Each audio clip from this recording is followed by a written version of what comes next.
What's up, sickos? With 25 episodes in the book and no true ending to the game, it's time that we actually talk about the game that started this all, Lethal Company.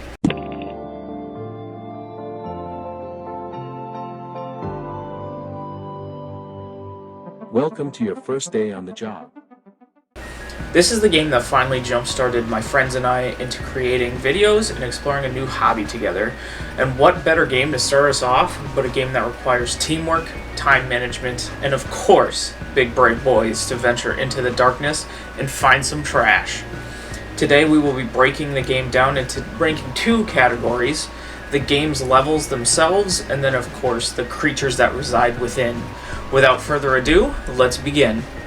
Let's start off by sorting the worlds into a tier list of their own. Starting alphabetically, we have Adamance. Adamance was brought in roughly the same time as the Fox was, but I've tried my best to separate the two. Spoiler alert, but fuck the Fox. Adamance introduced a different landscape from the other existing worlds already, with there being a valley between the ship and the facility, and the only other way to get across being a beat-up bridge. On the outside, escaping from the world's fauna can prove difficult, as they either block your exit and trap you in the valley below, or you get caught in the winding paths to get back up anyways. Overall, it's not the worst moon they have ever made, but you don't see us going back to Adamance very often, especially when there are other moons available and ready. Landing it C on our tier list. Next up, we have Artifice, which sort of changed the game in terms of outside difficulty. Sure, there have always been moons that you have to buy into, and yes, they do tend to present challenging outside environments, but Artifice takes the cake. Getting inside is not the problem. It's the onslaught of old birds that rain down and descend upon you as you race back to your ship with pretty high value of loot. This map is the definition of high risk, high reward, and for that, I feel it deserves an A rank. The only reason it doesn't quite get to the S tier is the hefty price tag that comes with even landing on the moon.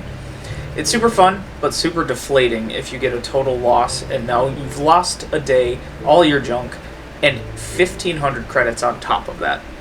Now comes one of the classics, Assurance. I grew to love Assurance, but it wasn't always that way. At first, I thought you had to do a bunch of jumping to even get up to the facility, but once I learned that you can walk around all that junk, this moved higher on my list. The danger level isn't too crazy, mostly needing to worry about dogs and worms, and there is a quick escape route back to the ship without needing to worry about what may eat you. All in all, this is a pretty safe option for a quick and easy moon. I'm giving this an A for Assurance. Dear old Dine. I used to really enjoy Dine, but ever since they swapped the entry point and the fire escape, it just hasn't been the same. The path out does seem a little more complex than just following the lights out, but I guess they needed to do something to make it different from Rend. This moon does come with a higher risk level and a price tag, but for 600 credits, it does have plenty of loot inside to bring home to the overbearing spaghetti monster locked away in the company building. I do find myself liking OG Dine more than the updated one, but I still feel Dine lands a solid B on our tier list. What's there really to say about Embryon? It has an interesting way to unlock the moon, making it unique among the others, but the moon itself is really high risk, low reward, and slaps you with a 150 credit fee. Embryon starts you off with a ton of deactivated old birds in between you and the facility, and they all begin to activate slowly as the day goes on. Honestly, it's a lot of work for such a low yield and reward that is really not worth the trouble of going there. I do feel this one inspired Artifice, which I will give credit where credit is due, but Artifice pulled this off so much better and at least gives you a shred of a chance to survive. Embryon gets to stand for tier level E, as the lower cost and cool Easter egg hunt to find this place keeps it afloat from an F. Experimentation. This is where the adventure typically begins, with bright-eyed and bushy-tailed new company employees going out there to change the world. It's a pretty solid starter moon, as the entrance and fire exit are both easy to get to, and the risks outside are fairly minimal, leaving things to eyeless dogs and worms yet again. It is a fun one to start on, but that's just the problem. Experimentation quickly stops giving players what they need to make quota. I personally feel they created experimentation as a tutorial level to get players used to the gameplay and the task, but they want you moving into some bigger and scarier things. Experimentation feels pretty average, low risk, low reward, placing it on the C tier, right behind Adamance. Personal bias here, but March is one of my absolute favorite moons, and I can't really explain why. I feel this moon helped me start to understand the game, and was the first moon to throw a new challenge at me with multiple different fire exits, requiring I start to learn the layout more so I don't end up lost in the woods or eaten by a forest keeper. That being said, it's nothing all too crazy, as it has a giant pit in the middle of the path between the ship and the facility that players can fall down and kind of drown in, or drive the crazy car into. Thanks, Jake. But other than that, it's fairly normal. There is a high rate of beehives to collect here, and it helps if you didn't bring back a whole lot of loot from the inside, and the bees do add a little bit of a fun challenge of the run or die by bee sting. This one again, personal bias, but I am placing this one at the top of A tier. Offense is another interesting one, as yes, there is a fire escape, but you need to either jump early on prior to the ship landing or buy an extension ladder to gain entry. Otherwise, as always, there is still all reliable by going into the main entrance. This has caused some pretty funny deaths, however. Offense is another introductory moon, so there isn't too much danger and not a lot of crazy loot, but I would consider this more challenging than experimentation for sure. With there only being one true way back from the main entrance, dogs and worms can trap you in and devour you slowly, but if you are able to find the fire exit, you basically have a free ride home, if you can balance across that pipe, of course. Overall, I think Offense earns its spot in A tier right ahead of Artifice. Moving right along to the other snowy planet, Rend. As stated earlier, Rend and Dine are extremely similar to the point they decided that they had to mix Dine up a little bit. But that also meant that Rend got to keep the lights leading to the facility. Really, there isn't much to say about Rend that wasn't already said in Dine, aside from the random shack that you come across along the way. The snow causes things to be a little blurry and blocks the horizon in front of you. Dogs are always hungry, and so are the trees. Rend is only 50 credits cheaper than Dine, coming up with a whopping 550, and honestly, I'm not sure why. I feel Rend and Dine are interchangeable, and I have no strong feelings on either being better or worse than the other, so this winds up right next to Dine in Tier B. Little riskier, but if you survive, it helps bring home the bacon. Speaking of snowy planets you have to pay for, we're talking about the best of the best, Titan. Titan does come at a cost of 700 credits, but it has the smoothest way to get into the building, both through the front entrance and the fire exit, as they are side by side. While the outside may not be large, the inside is massive, which offers employees a bigger bang for their buck.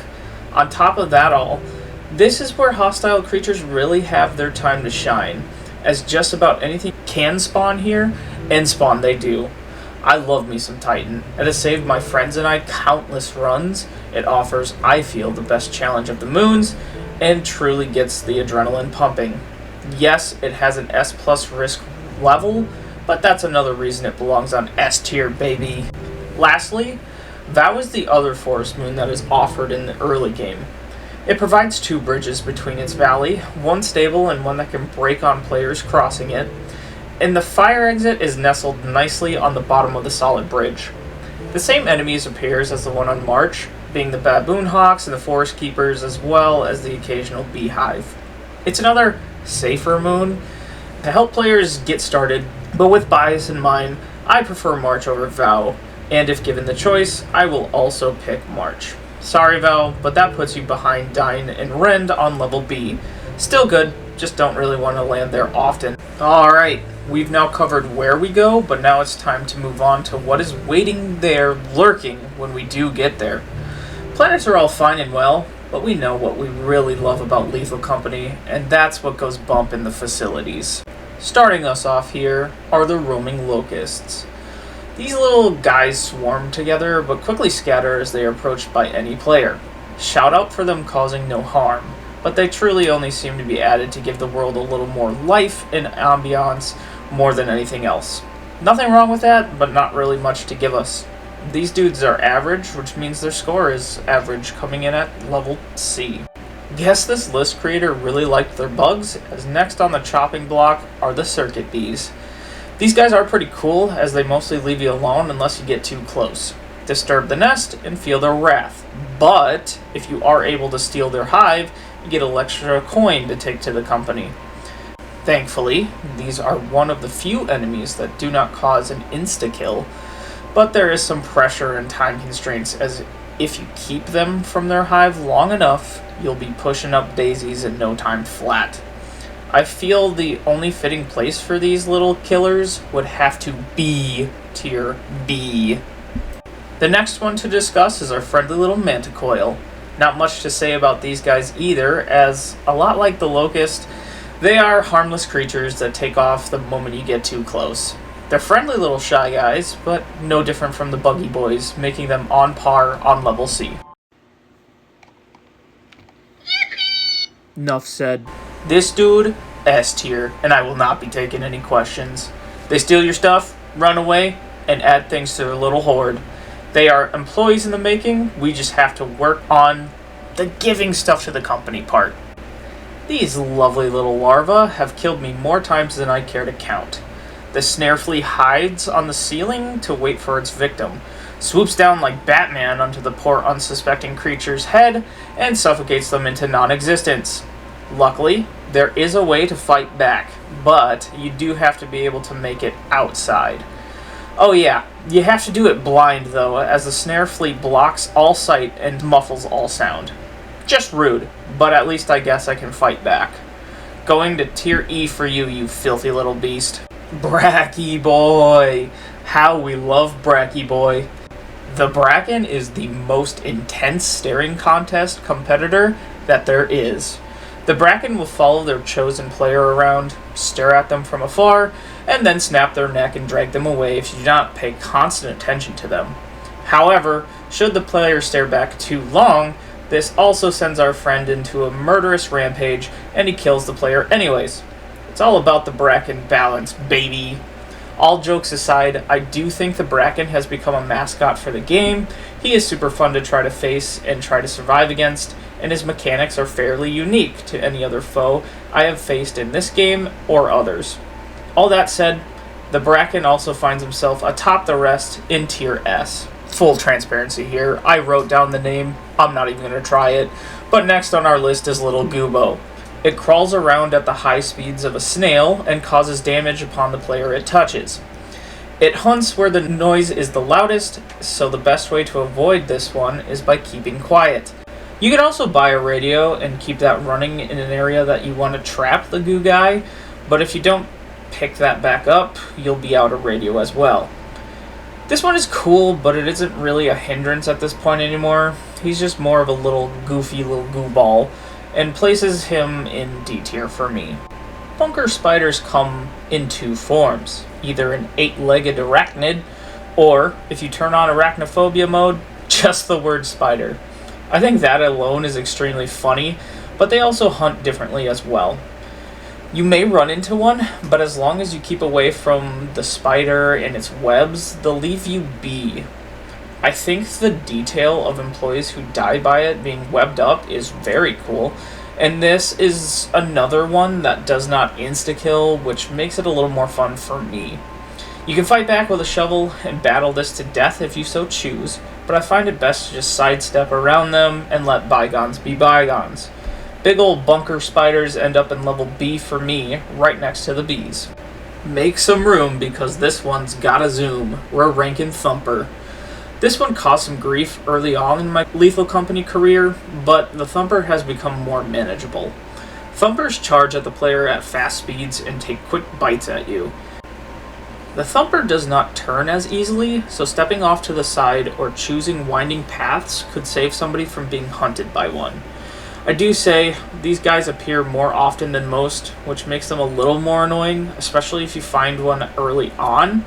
I would place this guy in a solid level C, as yes, he's not the best, but there are still a few ways that make him easier to survive than other creatures. They've already been brought up a few times, but now it's time to delve a little deeper into the eyeless dogs. These are outside-only creatures, and true to their names, are blind and cannot detect players through sight.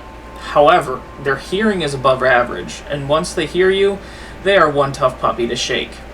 They tend to make sharp turns too, and should you happen to touch one, well, they'll take a chomp out of you then too. I'm placing these guys up in A tier as their mechanic is unique in this game, and they also eat baboon hawks. Speaking of baboon hawks, they're ready to be ranked next. These obnoxious angry birds will only be found outside and will only square up to you if you initiate a fight or they outnumber the number of players in the area.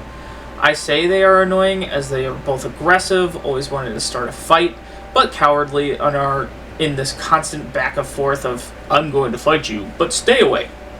They just end up being a nuisance more than anything, and the noise they make is loud and unneeded. We'll put these guys in tier B right under the bunker spider.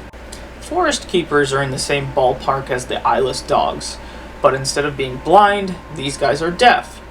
If you can sneak around these guys, it's a risk, but they can't hear so good, so lucky for you. Your best bet is to break their eye line with the trees around you and the ship to keep from getting spotted. They are a one-shot kill, but they do offer a grace period where a fellow crew member can teleport you to the ship should you have a teleporter. Or even a crew member remaining, that is.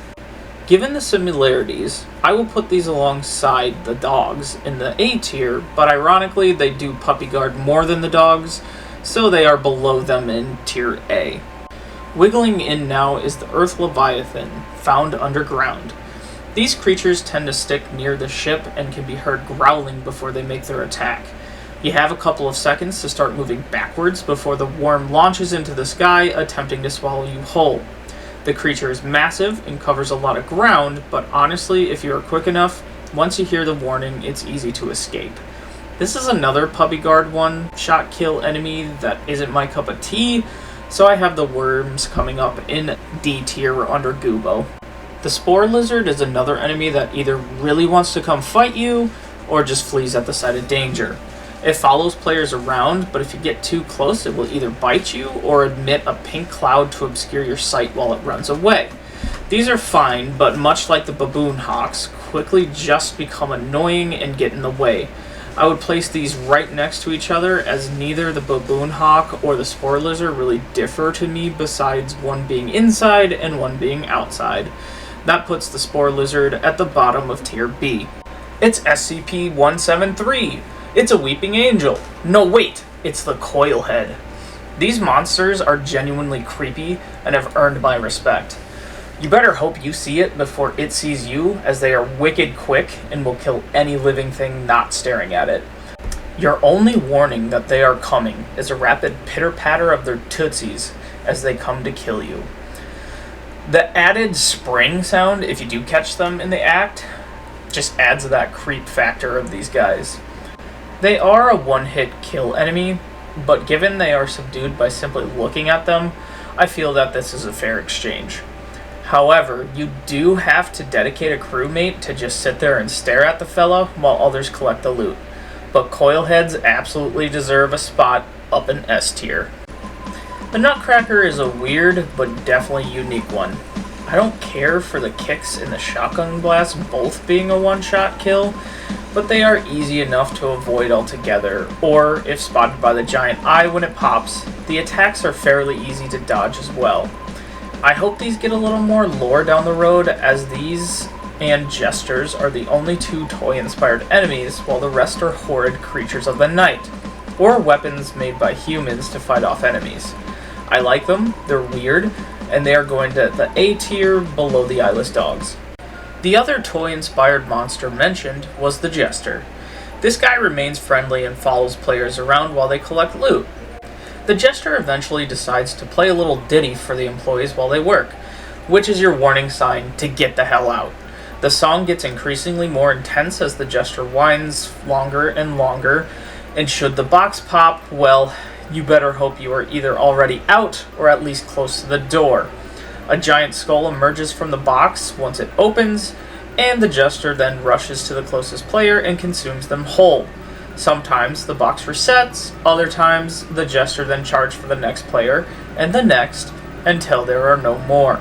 This is super cool to me and fun to find, giving the jester the rank of B at the very top of the list.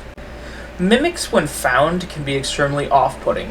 What you think is a friend is really an employee duped by the theater mask and now only has one goal: infect them all. Should you stumble across a mask, do not wear it! After a while, the mask assumes control of your body, you die, and your corpse goes on to try and infect other players. It's a cool idea, but yet again, this is another one-hit kill, which I'm not sure this one needs to be. You can break others out by hitting the masked one with a shovel, but that's assuming anyone else is around and armed. I feel these guys are fairly easy to keep away from, but it's annoying if you're caught alone. I feel they earn a spot at the top of C tier. Ghost Girl is another staple of this game, and is another one that has quickly become an icon. She hunts a player one by one, and only her chosen victim may see and hear her. She'll breathe loudly in the player's ears, appear in front of them, giggle and or speak to them, and eventually skips towards the player when she is ready to end them. Other players get no warning unless the hunted says something, but should they not, the others are greeted to their fallen friend with their head exploding. Her cycle then resets as she hunts the next victim. This is a solid mechanic. It's another one that actually creeps me out, and it's fun to gaslight my friends. She doesn't come often, so I don't feel S is right, but placing her at the top of A tier feels safe to me. I personally haven't come across the masked hornets, as we tend to leave the butler be, but they are just a little bit more aggressive of a version of the circuit bees. Should you kill the butler, he spawns these guys to take revenge, and they are instantly aggressive towards the surrounding players.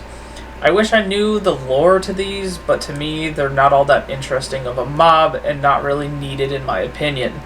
That leaves them in the center of D tier for me. Before there are hornets, there is a butler. This guy is a little more interesting as he chooses to follow the players around in hopes that one of them will break off from the group. He pretends to sweep around the players, but should one find themselves alone with him, he trades his broom for a knife and kills the one left alone. Should you get close enough, he might just stab you anyways, but you may also hear the hornets that wait inside. I think he's interesting, I still want to know more, but I do place him higher in the second place of tier B. Old birds are another enemy that upped the creep factor in my opinion. They either start as deactivated robots, or you can watch as they spawn descending from the sky to scour the grounds. Should you be spotted by these machines, they begin to emit a baby's cry and chase you down. Not to mention the missiles they launch at you. Not sure if these are more of the weapons created by humans to fight against other creatures, but if so, why the hell did they have to make them so creepy? These belong in A tier, but because they are ruthless, I do place them at the bottom of the tier. Tulip snakes are mid creatures whose only purpose is to be annoying. They fly at the players passing through the outside and land on their person. The first one always lands on the head and sits there and screeches at the target. Eventually they decide they want a change of scenery for them and the player and try to take flight again. Should enough of these rats with wings be attached, they will pick up the player and fly in a random direction. They're loud, they're obnoxious, and they go to the top of E tier. There is a reason this one was removed from the game, and it is because the kidnapper fox is broken and unplayable. Without some serious adjustments, I do not think this belongs in the game. The fox goes in F tier for fucking frustrating fox. This next one also frustrates me because I think it would be cool if I ever came across it. I've heard the barber numerous times, but it always seems to be stuck somewhere that I cannot get to myself. This one follows a player around and can only make short bursts to move. Each time the barber moves, it makes a sound and attempts to chop a player in half. The barber does come into view the closer you get to it, so beware, should you see it, it may be too late to run. Had I had any interactions with this mob, I think the score would be different. But I have to place it at the bottom of C tier as it's interesting to me, but easily the most avoidable as of now. Finally, we have our last entry and the last creature added to Lethal Company, the Man-Eater. This little grub will search for the player closest to it and begin to cry. If a player does not pick up the Man-Eater and try to soothe it, it will transform into its adult phase and kill anything in its sight. This is a creative addition, requiring a player to actually baby the creature, but it also restricts to babying inside, as if you take it outside, the transformation is instant and the hunt is on. I like this addition. I think more like this would be cool and unique. I would have to place this guy in second place of A tier. With all of this in mind, it is time to give Lethal Company the official sickshockascore. I do think it is fair to consider both vanilla and modded, as I have enjoyed both versions of this game, and they each present different ways to play. Starting off with the base vanilla game, I would say this is an easy 6.5 out of 10. This game is always updating, and most of the additions have been fun, but there is no clear ending to the game yet. There is a vast range of lore and thought that has been put into this, but there is no satisfying conclusion or end to the work. It gets to the point where you know you'll eventually fail, which just kind of holds the game back in my opinion. I think if they take what they have and make it an endless mode, that would be fine, but I also think it is time we get to see what's truly behind the wall and what the company has been up to this whole time. For the modded version of this game, I would give this an 8 out of 10. The mod community has gone to town on this game and has added some really cool quality of life mods, cosmetic mods, world mods, and completely new enemies as well. I feel mods up the challenge a little more, but also offer more to do in the meantime while we wait for an end. All in all, this game is super fun and inspired me and my friends to do something we may never had if not for this game. It's been fun to play and interesting to theorize about, and I hope we get to see more down the pipeline. I hope you guys enjoyed this video. If you have any thoughts or anything contradicting to what I had to say, please post it in the comments below. I'd love to theorize with you guys and get your thoughts on this and maybe get some of your scores as well. Otherwise, as always, I'll see you sickos next time. Thanks for watching.